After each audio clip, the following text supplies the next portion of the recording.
Hello everyone, welcome to my channel GS geography का। और आज की इस वीडियो में हम डिस्कस करने वाले हैं, अटेम्प्ट करने वाले हैं एक एंशिएंट हिस्ट्री से रिलेटेड एक क्वेश्चन। ये एंशिएंट हिस्ट्री से रिलेटेड ये लास्ट क्वेश्चन होगा इस सीरीज में। उसके बाद हम डिस्कस करेंगे, उसके बाद हम स्विच करेंगे मॉडर्न हिस्ट्री पर।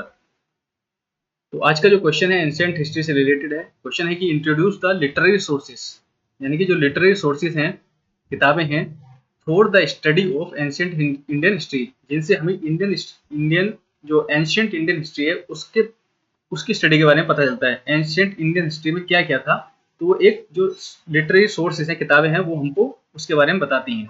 तो एकदम स्टैटिक क्वेश्चन है। तो शुरू करते हैं इंट्रोडक्शन से। सो इंट्रोडक्शन होगा the understanding of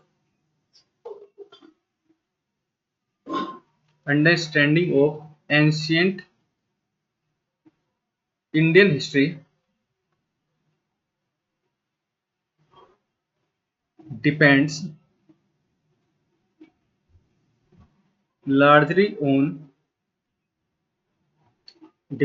largely on literary tradition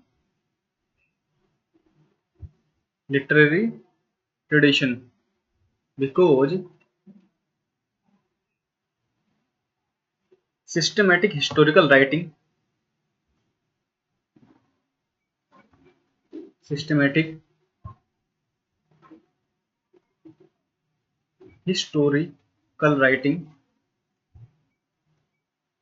was limited in early India।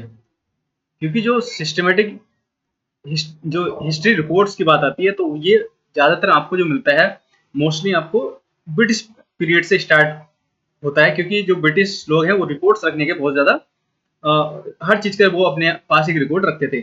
लेकिन जो हमारी एंशिएंट हिस्ट्री है और स्पेशली मिडाइवल हिस्ट्री भी, जो रिकॉर्ड्स हैं वो मोस्टली लिटरेरी ट्रेडिशन, यानी कि किसी ने कोई बुक लिख दी, किसी ने कोई अपनी आत्मकथा लिख दी, वहां से आपको मिलते हैं।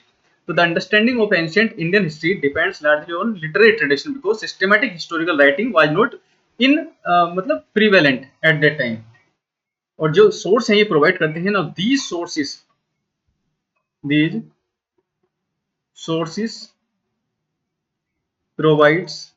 provide information about, और इसके अंदर हर चीज मिलेगा आपको, religion, economy, philosophy and political institution etcetera. Society के बारे में भी ये हमको बताती है। ठीक है, तो ये आपका हुआ इंट्रोडक्शन, यानी कि इसको और छोटा लिख सकते हैं हम। Understanding of ancient Indian history depend largely on literary tradition because systematic historical writing was absent या very limited in early India. Now these sources provide, अब ये क्या प्रोवाइड कराते हैं हमको? Provide information about religion, economy, society, philosophy, political structure, governance etcetera. तो ये आपका बना एक इंपॉर्टेंट इंट्रोडक्शन। उसके बाद हम सीधा आ जाते हैं बॉडी पर। अब यहाँ पर हमको बताना पड़ेगा कि कौन कौन से लिटरेरी ट्रेडिशन थे। तो सबसे पहले हम बात करते हैं यहाँ पर रिलीजियस लिटरेचर की।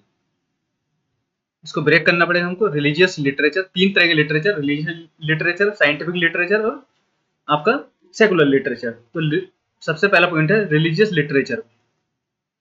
अब इसमें क्या आएगा? सबसे पहले ब्राह्मणिकल लिटरेचर, यानी कि एक तरीके से हिंदुइज्म का आ सकता है, तो इसको लिख सकते हैं हम ब्राह्मणिकल लिटरेचर। ब्राह्मणिकल लिटरेचर क्या क्या आएगा? सबसे पहले तो इसके अंदर आ जाएंगे आपको एंशिएंट हिस्ट्री की बात हो रही है, तो सबसे पहले आएंगे यहाँ पर वेदास। कौन कौन से वेदास हैं, और हमको इसको जैसे कि ऋग्वेद, सामवेद, यजुर्वेद और अथर्ववेद, इसके अंदर हमको पता चलता है सोसाइटी के बारे में, पॉलिटी के बारे में, इकोनॉमी के बारे में। तो ये आपको एक पॉइंट यहाँ पर लिख देना है वेदास के पास। उसके बाद आते हैं यहाँ पर ब्राह्मण, अरण्यकाज, यानी कि जितने भी वैदिक लिटरेचर हैं, उपनिषद, उनके बारे में हम यहाँ पर बात करेंगे। स्मॉल हेडिंग डालकर हम यहाँ पर लिखते चले जाएंगे इनके बारे में थोड़ा थोड़ा। उसके बाद हम यहाँ पर बात करेंगे एपिक। एपिक्स कौन कौन से? रामायण एंड महाभारत। ये भी हमको लिटरेरी सोर्सेस हैं, रामायण एंड महाभारत। उसके बाद यहाँ पर मिलेंगे आपको पुराणाज, जो 18 पुराण हैं। उसके बाद यहाँ पर आपको मिलेंगे धर्मशास्त्र, धर्मशास्त्र एंड स्मृति, मनुस्मृति। ठीक है, तो ये सब हमको ब्राह्मणिकल लिटरेचर के अंदर ये सब हम आपको एक एक पॉइंट यहाँ पर लिखते चले जाना है, इसके बारे में किस किस चीज के बारे में ये डिफरेंशिएट मतलब बताते हैं। तो ये एक आपका ये पॉइंट हो गया। सेकंड आता है इसी के अंदर रिलीजियस लिटरेचर के अंदर, जब ब्राह्मणिकल है तो यानी कि बुद्धिस्ट लिटरेचर भी यहाँ पर मिलेगा आपको, क्योंकि काफी डोमिनेंट रहा है बुद्धिज्म एंशिएंट हिस्ट्री में। तो बुद्धिज्म के अंदर हम बात करते हैं सीधा त्रिपिटक के बारे में, त्रिपिटकाज, सूत पिटक, विनय पिटक एंड अभिधम पिटक। उसके बाद टेक्स्ट बताते हैं, टॉक्स अबाउट लाइक जातका, जातका स्टोरीज जो होती हैं, महावंशा, दीपावंशा, ये क्रॉनिकल है श्रीलंका के, महावंशा एंड दीपावंशा। ये बताते हैं पॉलिटी और इकोनॉमी के बारे में उस बुद्धिज्म के टाइम की, क्योंकि ये श्रीलंका से मिले हुए क्रॉनिकल्स हैं। थर्ड पॉइंट की हम बात करते हैं, उसके बाद आते हैं आपको जैन लिटरेचर। यहाँ पर वही है आपको इनके जो जैन टेक्स्ट हैं, कौन कौन से टेक्स्ट हैं, अंगा एंड पंगा, कल्प सूत्रा भद्रबाहु की लिखी हुई है।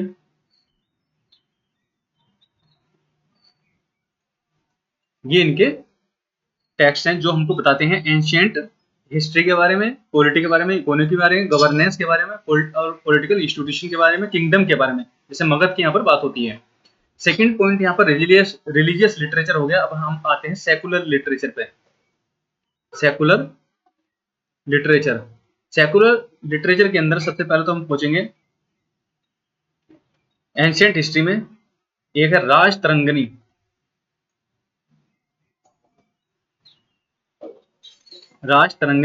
बाई कल्हण बोलते हैं इसको। ये बात करती है, ये लिखी गई है कल्हण कश्मीर के बारे में, यानी कि ये प्रोवाइड करती है हिस्टोरिकल क्रॉनिकल ऑफ कश्मीर। हर्षचरिता, ये काफी लेटर पीरियड में लिखी हुई है। उसके बाद हम बात करते हैं यहाँ पर अर्थशास्त्र, मौर्य पीरियड की, कौटिल्य। यहाँ पर आ जाएगी अर्थशास्त्र कौटिल्य। वाघभट्ट, विशाखा दत्त की अष्टांग हृदय,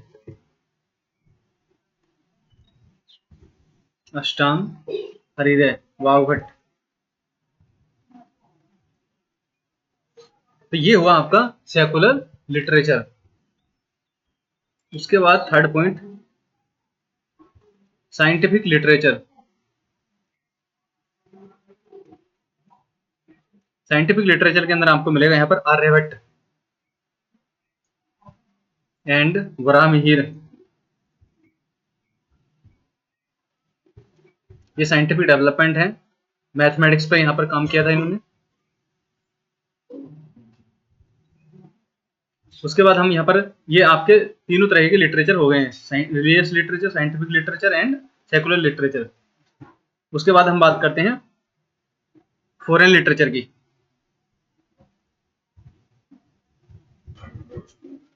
फॉरेन लिटरेचर, यहाँ पर आपको मिलेगा इंडिका, मैगस्थनीज का।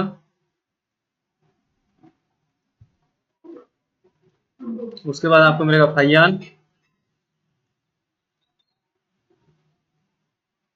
एक चाइनीज ट्रेवलर थे, ये काफी रिकॉर्ड्स यहाँ पर छोड़ के गए हैं।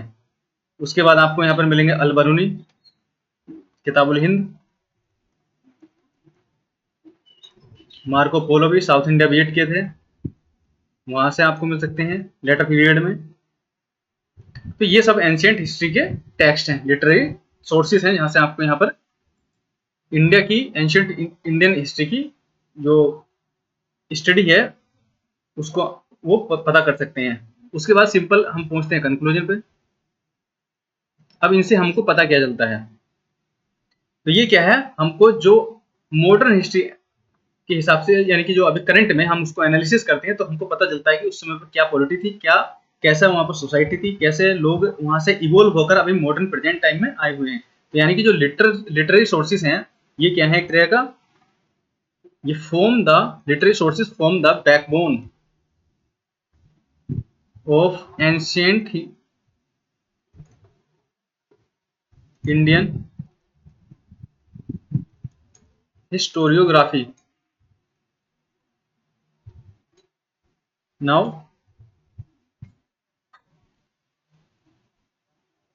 alongside archaeological evidence,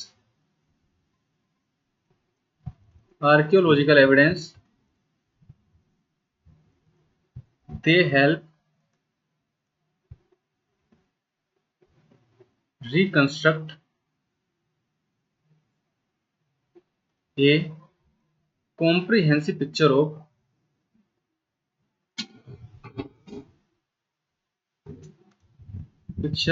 ancient Indian civilization.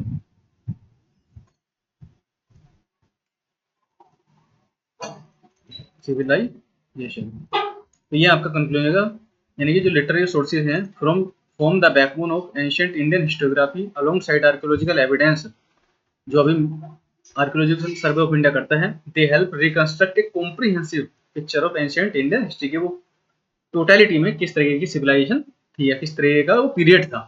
तो ये आपका है स्टैटिक क्वेश्चंस, ये रहा आपका कंक्लूजन। यहाँ पर आपकी बॉडी, इसको हमने डिफरेंशिएट किया है अलग अलग तरीके से, इसको ब्रेक डाउन किया है। इंपॉर्टेंट है कंक्लूजन, इंट्रोडक्शन, बॉडी को आप ब्रेक डाउन कर सकते हैं। डिफरेंट पार्ट में ब्रेक डाउन करने से आप चीज़ों को अच्छी तरीके से प्रेजेंट कर सकते हैं फ्लो चार्ट में, डायग्राम के माध्यम से।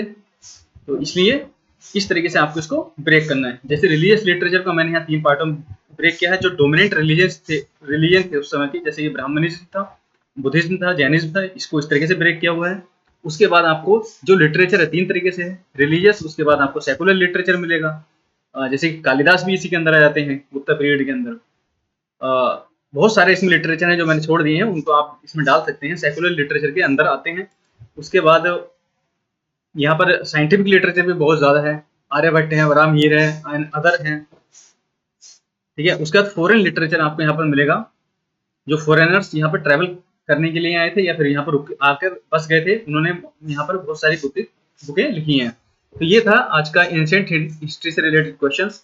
नेक्स्ट वीडियो में हम बात करने वाले मॉडर्न हिस्ट्री के बारे में, क्योंकि मॉडर्न हिस्ट्री एग्जाम पर्सपेक्टिव से और ज़्यादा इंपॉर्टेंट है। तो कल हम बात करेंगे उसके सोर्सेज के बारे में, कहाँ से आपको पढ़ना है, कितना पढ़ना है, थोड़ा थोड़ा ग्लिम्स मैं दूंगा कि कहाँ कहाँ से इंट्रोडक्शन आपको उठाने हैं। ये बुक से ही उठाए हुए इंट्रोडक्शन है, आपको बुक में मिल जाएंगे कहीं ना कहीं। बहुत अच्छी लैंग्वेज में एनसीईआरटी में खासकर आपको इंट्रोडक्शन और कंक्लूजन बहुत बेस्ट मिलते हैं, तो आप उनको पढ़िए थोरोली। और चलिए मिलते हैं आपसे नेक्स्ट वीडियो में, तब तक like share and subscribe. Thank you everyone.